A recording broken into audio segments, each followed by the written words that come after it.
कधीच आम्हाला केमिस्ट्री शिकायला कंटाळा आला नाही असे आमचे श्री माने सर. धन्यवाद सर्वांना. आज या ठिकाणी आमच्या अनुरोधाचा समारंभ त्यांनी आयोजित केला आणि त्या निमित्तानं का होईना मला आज या ठिकाणी बोलण्याची संधी मिळाली. तर नमस्कार, मी कुमारी शर्वरी सर्जेराव कुंभार. वारणेच्या कुशीत आणि पन्हाळ्याच्या मुशीत वसलेलं आमचं सातवे नावाचं छोटंसं गाव आणि त्यातीलच एका हायस्कूलची मी विद्यार्थिनी. मित्रांनो, आपल्याकडे एक म्हण आहे, अर्ध्या हळकुंडानं पिवळं होणं. 10वीच्या छोट्याशा मार्काने काही विद्यार्थी हुरळून जातात, पण ते विद्यार्थी ज्यावेळी शाळा नावाच्या तलावातून कॉलेज नावाच्या समुद्रामध्ये येतात त्यावेळी मात्र प्रवाहात पडलेल्या ओखंडांप्रमाणे ते विद्यार्थी कालप्रवाहात वाहत जातात. काही विद्यार्थी हे यशाच्या शिखरावरती चढतात, तर काही विद्यार्थी हे अपयशाच्या दरीत कोसळतात आणि त्यापैकीच मीही एक. मी सुद्धा अशीच 11वीत असताना अपयशाच्या जात्यामध्ये भरडली गेले. मागे किर्र रान आणि पुढे दाट अरण्य अशी कुठेतरी माझी अवस्था झाली होती. पण त्याच वेळी काळ्या कुट्ट्या अंधारात चांदणं झिरपावं आणि त्या चांदण्याचा मिणमिणणारा प्रकाश, त्या चांदण्याच्या मिणमिणणाऱ्या प्रकाशाने आपल्याला पाऊलवाट दिसावी, अशाच प्रकारे यशवंत अकॅडमी नावाच्या आशेच्या किरणाचा शिरकाव माझ्या आयुष्यात झाला आणि मी या यशवंत अकॅडमीमध्ये ऍडमिशन घेतलं. मला अजूनही आठवतोय तो दिवस. मी या यशवंत अकॅडमीमध्ये प्रवेश घेतला आणि पहिल्यांदाच मी या दारातून आत येत होते आणि आत येऊ का विचारलं नाही म्हणून पहिल्याच दिवशी मला एस.बी. पाटील सरांनी बाहेर काढलं होतं. बघा ना किती पटकन गेले हे दिवस. कालच असं वाटतंय होऊन गेले. 4 फेब्रुवारीला आपला क्लास चालू झाला होता आणि बघता बघता आज निरोपाचा प्रसंग येऊन उभा राहिला. खरंच खूप वाईट वाटतंय. डोळ्यापुढे धुक्याप्रमाणे पाण्याचा कुठेतरी पडदा इथं बसलेला प्रत्येक विद्यार्थ्याच्या अंतःकरणाला जाणवत नक्कीच असेल. पण असो, जसा वसंतानंतर ग्रीष्म येणं अटळ आहे, अगदी तसंच हा निरोप समारंभ येणं सुद्धा अटळच आहे.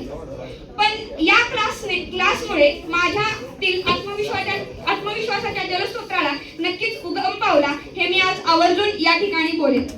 मित्रांनो, मी असं शाळेत होतं त्यावेळी ऐकलं होतं की शाळेपर्यंतच आयुष्य सुंदर असतं, शाळेपर्यंत शिक्षक फार चांगले असतात, ते पोटतिडकीनं आपल्याला शिकवतात. कॉलेजमध्ये असं काही आपल्याला फारसं पाहायला मिळत नाही.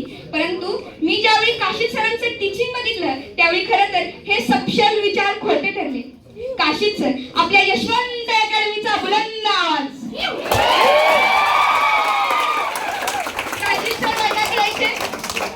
काशीद सर वर्गात यायचे आणि चल्लो करायचे, आपल्या धड्याची सुरुवात करायची. मस्त वाटायचं. काशीद सरांनी चल्लो करायची सुरुवात करायची. काशीद सरांच्या निव्वळ आवाजामुळे एक विजेच्या प्रवाहासारखा उत्साह कुठेतरी शरीरामध्ये जागृत व्हायचा. काशीद सरांनी आम्हाला इयत्ता 12वी मधून इयत्ता बालवाडीत नेलं. इयत्ता बालवाडीतून शाळा जंगली केलं. शाळा जंगलीतून शाळा आदिवासींपर्यंत सुद्धा आम्हाला काशीद सरांनी नेले. मित्रांनो,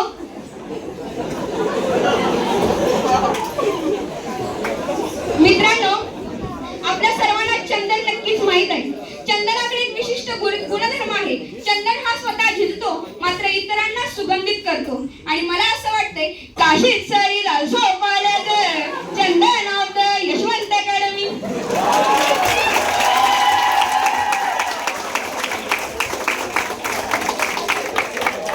आपले काशीद सर सुद्धा अगदी तसेच आहेत.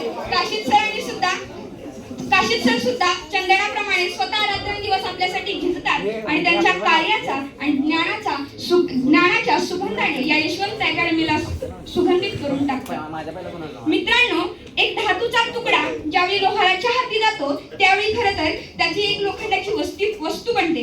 ज्यावेळी ती पाथरटाच्या हाती जाते त्यावेळी त्याचे एक शिल्प बनतं. पण ज्यावेळी धातूच्या त्या तुकड्याला परिसाचा स्पर्श होतो त्यावेळी त्या परिसाचं सोन्यामध्ये रूपांतर होतं. आणि मला असं वाटतं की इथे बसलेल्या सर्वच गुरुजनांची भूमिका ही त्या परिसासारखीच आहे. अहो, आम्ही 12वीत आलो, 12वीचं गणित शिकलो, परंतु आयुष्याचं गणित देखील कसं सोडवायचं हे आम्हाला आमच्या माननीय श्री आवटे सरांनी शिकवलं. आवटे सरांच्या लेक्चरला विषयांतरित ज्या चर्चा व्हायच्या त्या मला फार आवडायच्या. त्यांच्यातून फार ज्ञान मिळायचं. आर्टिफिशियल इंटेलिजन्स असो, रिव्हर्स रिव्हॉल्युशन असो किंवा भारताचं पॉप्युलेशन असो, अशा कित्येक विषयांच्या बद्दल त्यांनी आम्हाला माहिती सांगितलेली आहे. इतकंच नव्हे तर अधिक माहितीसाठी गुगलशी संपर्क साधा असं सांगत शेकडो विषयांच्या बद्दल चर्चा त्यांनी आमच्या बरोबर केलेल्या आहे. आवटे सरांनी आम्हाला वर्तमान काळातील वार्ता सांगितल्या आणि भविष्यातील शक्यता सुद्धा आम्हाला आवटे सरांनी सांगितल्या. सर, मनापासून धन्यवाद. असंच तुमचं मार्गदर्शन सदैव राहो. यानंतर ज्यांच्या निवडणाऱ्या नजरेच्या कटाक्षाने आमच्या शरीराचा थरकाप होतो असे आमचे श्री एस.बी. पाटील सर. झाडाला ज्याप्रमाणे पाण्याची गरज असते अगदी त्याचप्रमाणे ऊनही त्या झाडाला महत्वाचं असतं आणि अगदी तशाच भूमिकेत असलेले आपले माननीय श्री एस.बी. पाटील सर.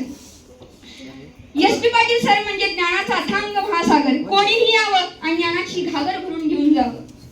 कधी काळी बऱ्याचदा त्यांनी अधिकाराच्या पदावर असताना कर्तृत्वाचा एक भाग म्हणून त्यांनी कठोरत्व दाखवलं असेल, परंतु त्यांनी ज्ञान रूपात अशा काही गोष्टी आम्हाला सांगितल्या आहेत त्या कधी काळी आम्ही कोणाच्या तोंडून ऐकल्याही नव्हत्या आणि कदाचित त्या आम्ही कोणाच्या तोंडून ऐकूही शकलो नसतो. फोटॉन अस्तित्वातच नाही, व्हॅक्यूम अस्तित्वातच नाही, अशा काही गोष्टी ज्या आम्ही ऐकल्या त्या गोष्टींवर आम्ही आश्चर्यचकित व्हायचो. परंतु त्यामुळेच आम्हाला एक सायन्स बद्दल एक क्युरिओसिटी डेव्हलप व्हायची. त्यांनी आयुष्यातल्या प्रत्येक समस्याचं कसं निर्मूलन करायचं हे देखील आम्हाला सांगितलं. जीवनातील प्रत्येक समस्येत मार्ग दाखवलात तुम्ही. जेव्हा काय करावं हे काहीच कळत नव्हतं तेव्हा आठवलात तुम्ही. तुमच्यासारख्या शिक्षकांना मिळून खरंच धन्य झालो आहोत आम्ही. खरंच धन्य झालो आहोत आम्ही. यानंतर आमचा कधीच बायोलॉजी सब्जेक्ट नव्हता, त्यामुळे आम्ही गायकवाड सरांच्याकडून कधी बायोलॉजीचं शिक्षण घेतलं नाही. परंतु इथे बसलेल्या प्रत्येक बायोलॉजीच्या विद्यार्थ्यांना बायो सोपं जाण्याचं एकमेव कारण कोण असेल तर ते आपले गायकवाड सर आहेत. गायकवाड सरांच्या बद्दल फारसं मला माहित नाही, परंतु जे काही अनुभवायला आलं त्यातून मला एवढं कळालं की गायकवाड सर म्हणजे उद्याच्या टेस्टला कोणता टॉपिक घ्यायचा हे विचारणारे ते एकमेव सर.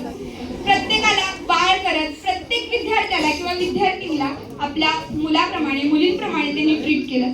त्यांचं सुद्धा मनापासून धन्यवाद. यानंतर हसत खेळत घेतो आम्ही धडा, जात नाही कधी ज्ञानाला तडा. हसत खेळत घेतो आम्ही धडा, जात नाही कधी ज्ञानाला तडा. आनंदाने ज्ञान जेव्हा येते खऱ्या अर्थाने शिक्षण त्यावेळी घडते, खऱ्या अर्थाने शिक्षण त्यावेळी घडते. आणि अशा प्रकारचं शिक्षण देण्याचं काम आमच्या श्रीमाननीय चिंगळे सरांनी केले.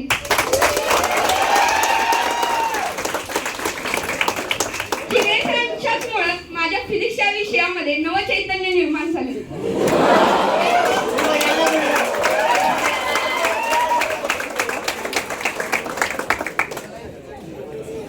चिंगळे सरांच्या एकाही लेक्चरला कधीच आम्हाला बोर झाले नाही. चिंगळे सरांनी आम्हाला बॅड कंडक्टर मधून गुड कंडक्टर मध्ये आणि गुड कंडक्टर असणाऱ्याला सुपर कंडक्टर मध्ये रूपांतरित करत तर चिंगळे सरांनी वर्गात यायचे आणि असं शिकवायचे आणि सांगायचे एवढं तुम्ही करा बस, कोई माताला आपको रोक नाही सकता.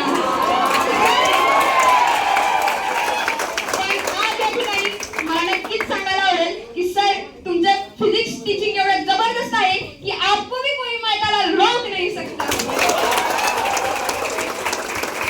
यानंतर पुढे गेल्यानंतर एनीवन कॅन गेस माने सर आमच्या अभ्यासातल्या केमिस्ट्रीमधील असा एक रिएजंट आहे की त्यांनी आमच्या बुद्धिमत्तेला रेट मध्ये आणलं. मला आठवतंय ही स्क्रीन कशी दिसते हे खरं तर मी माने सरांमुळे बघितलंय.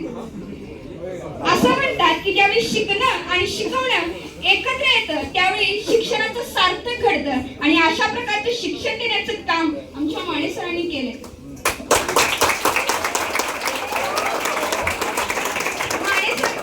माने सर शिकवत असताना ते कायम आम्हाला आपले वाटायचे. ते कायम विद्यार्थ्यांसमोरच होऊन विद्यार्थी दशेमध्ये येऊन ते कायम आम्हाला शिकवायचे. ते कायम जाताना बाय बाय वगैरे वगैरे म्हणायचे. आणि ज्यावेळी शेवटचा दिवस आला आणि ते जाता जाता म्हणू लागले bye bye, good night, take care, whatever want to do it, पण पहिला अभ्यास करा, अभ्यास खूप इम्पॉर्टंट आहे. त्यावेळी कुठेतरी स्वर अडवणाऱ्या सदाराची ताट एकदम तुटावी अशी अवस्था माझी आणि इथल्या प्रत्येक विद्यार्थिनीची झाली. खरं तर असं म्हणतात की बाळाचे पाय पाळण्यात दिसतात, पण मला असं वाटतं की बाळाचे पाय पाळण्यात दिसण्यासाठी बाळकडू सुद्धा त्याच दर्जाचा असावा लागतो आणि ते बाळकडू देणारे शिक्षक सुद्धा त्याच दर्जाचे असावे लागतात. एका आदर्श विद्यार्थ्याला बनवण्यासाठी, साधित करण्यासाठी सर्वप्रथम त्यात गुरुजनाने स्वज्ञान सिद्ध स्वतः असणं गरजेचं असतं आणि आम्ही खरंच नशीबवान आहोत म्हणून तुमच्यासाठी शिक्षण आम्हाला आज लाभले. ज्ञान, विज्ञान आणि सुसंस्कार या तिन्ही गुणांनी स्वसिद्ध असणारे व्यक्तिमत्व आम्हाला लाभलंय. खरंच नक्कीच हे आमचं मागच्या जन्मीचं कुठं ना कुठेतरी पुण्य असेल केलेलं. माहित नाही सर, तुमच्या नजरेतील, तुमच्या अपेक्षेतील एक स्कॉलर विद्यार्थी मी असेल नसेल, बनू शकेल न शकेल, पण तुम्ही दिलेल्या संस्काराने किंवा ज्ञानाने एक चांगलं व्यक्तिमत्व, एक आदर्श व्यक्तिमत्व मी नक्कीच बनेन हे मी आज आत्मविश्वासाने सांगते.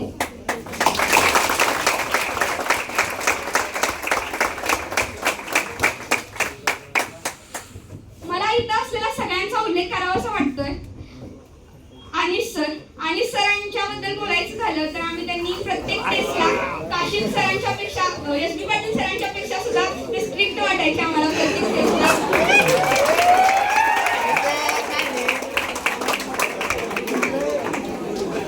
डोळ्याची पापणी जरी ब्लिंक झाली तरी आणि दादा असं बघतात का काय असं वाटायचं. त्यानंतर आपले प्रसाद काका, त्यांच्यामुळे खरं तर एवढा नीट, क्लीन आणि स्वच्छ क्लास आपल्याला बघायला मिळाला. कधीच आम्हाला असं केअर्स वाटणं एकदम फ्रेश वाटायचं त्यांच्यामुळे या क्लासमध्ये.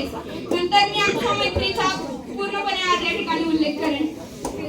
खरं तर माझी 11वी मध्ये एकही मैत्रीण नव्हती. शाळेत होत्या पण 11वी मध्ये कोणच मैत्रीण नव्हती. पण ज्यावेळी मी 12वी मध्ये या क्लासमध्ये ऍडमिशन घेतलं त्यावेळी खऱ्या अर्थानं मैत्री काय असते ते मी बघितलं, अनुभवलं आणि शिकलो.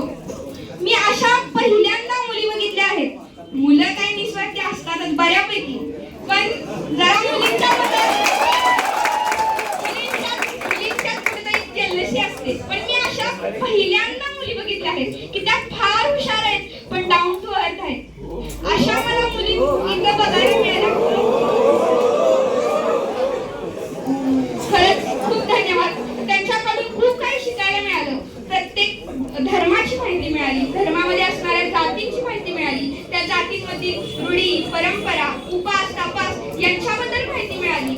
एकंदरीत खूप काही शिकायला मिळालं या क्लासमधून. मी ज्यावेळी या क्लासमध्ये आले होते त्यावेळी आमच्या पाट्या कोऱ्या होत्या, परंतु या क्लासमधून आज जाताना नक्कीच त्या पाठीवरती ज्ञान भंडारातील रत्नजडित हार त्या पाठीवरती जडलाय असं मी आज नक्कीच म्हणेन.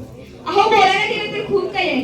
बोलायला गेलं तर शब्द अपुरे पडतील, लिहायला गेलं तर पानं अपुरे पडतील आणि सांगायला गेलं तर वेळ अपुरा पडेल. पण हे माझ्या क्लासमधलं माझं पहिलं आणि कदाचित शेवटचं भाषण असेल. त्यामुळे जाता जाता मी स्वलिखित केलेली कविता तुमच्या पुढे सादर करायला मला नक्कीच आवडेल.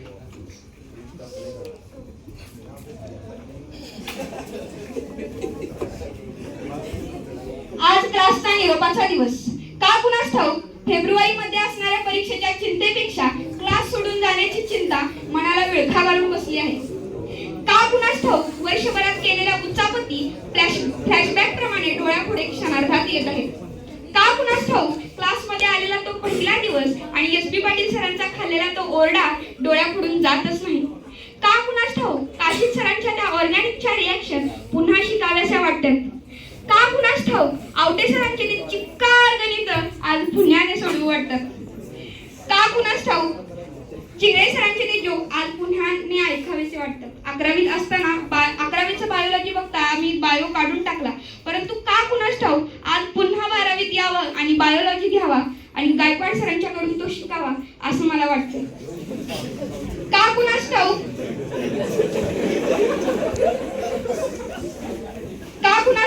माने सरांचा तो माइंड मॅप आज पुन्हा नव्याने शिकावासा वाटतो.